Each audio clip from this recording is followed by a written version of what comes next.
দেখেন আমরা বলছি ফলের কয়টি অংশ বলেন তো? দুইটি অংশ। ফলের কয়টি অংশ? একটা হচ্ছে পেরিকার্প আর একটা কি? একটা পেরিকার্প আর একটা কি? এন্ড পেরিকার্পকে আমরা কয় ভাগে ভাগ করি দেখেন তো? পেরিকার্পকে আমরা তিন ভাগে ভাগ করি। কয় ভাগে? তিন ভাগে। একটা হচ্ছে বহিতক, মধ্যতক আর একটা কি? অন্ততক। কি বলেন তো আবার?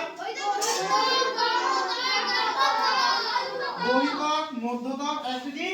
অন্ততক। দেখেন এই যে এই ফলের বাহিরের অংশ এটাকে আমরা কি বলবো?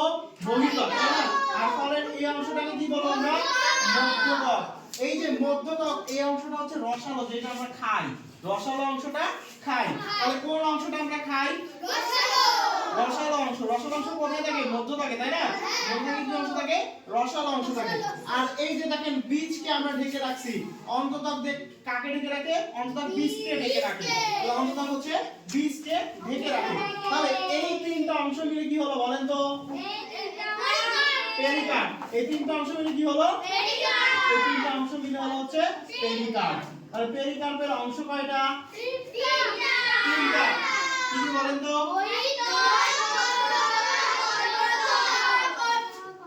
বহিতক, মধ্যতক আর হচ্ছে অন্ততক। তাহলে দেখেন এই তাহলে বহিতক হলো ফলের খোসা। বহিতকটা কি?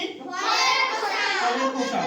এটি ফলের ভেতরের অংশকে রক্ষা করে। এটি কি করে?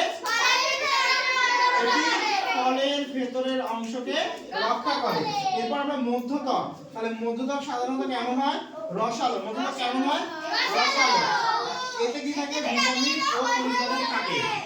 এতে কি কি থাকে? ভিটামিন ও খনিজ লবণ থাকে। এরপর হচ্ছে অন্ততক। অন্ততক দিয়ে বীজ ঢাকা থাকে। অন্ততক দিয়ে কি ঢাকা থাকে? বীজ ঢাকা থাকে। বীজের উপর পাতলা আবরণই হলো অন্ততক। যে আমের বীজ দেখছি আমরা, বীজের উপর দেখেন পাতলা আবরণ থাকে, ওটাকে আমরা কি বলবো? ওটাকে আমরা কি বলবো? অন্ততক। তাহলে এটা বললাম। এবার দেখেন ফল ও বীজ। ফল ও বীজ কিভাবে পরিণত হয় সেটা আমরা শিখব। স্ত্রীকেশরের গর্ভাশয়ের ভেতরে কি থাকে? ডিম্বক। কালকে আমরা বলছিলাম।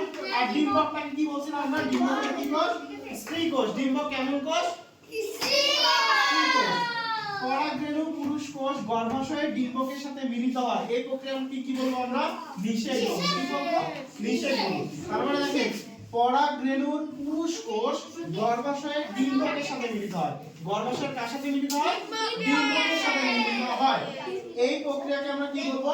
নিষেক। এই প্রক্রিয়াকে কি বলবো? নিষেক। আর নিষেকের ফলে গর্ভাশয়টি ফলে এবং ডিম্বকটি কিসে পরিণত হয়? বীজে পরিণত হয়। তাহলে দেখেন গর্ভাশয়টি ফলে ও ডিম্বকটি কিসে পরিণত হয়? বীজে পরিণত হয়। তাহলে বলেন তো গর্ভাশয়টি কি কিসে পরিণত? নিষেকের ফলে গর্ভাশয়টি কিসে পরিণত হয়? বীজে। গর্ভাশয়টি কিসে পরিণত হয়? ফলে পরিণত হয়, বীজে না। কিসে পরিণত হয়? ফলে। আর যে ডিম্বকটা পাইছি, ডিম্বকটা কিসে পরিণত হয়? বীজে পরিণত হয়। তাহলে এখান থেকে আমাকে পড়তে হবে ফলের অংশ কয়টি এবং তার সংক্ষেপে বর্ণনা করো। কি করতে হবে? ফলের অংশ কয়টি এবং তার সংক্ষেপে বর্ণনা করো। ঠিক আছে? কালকে এটা পড়ে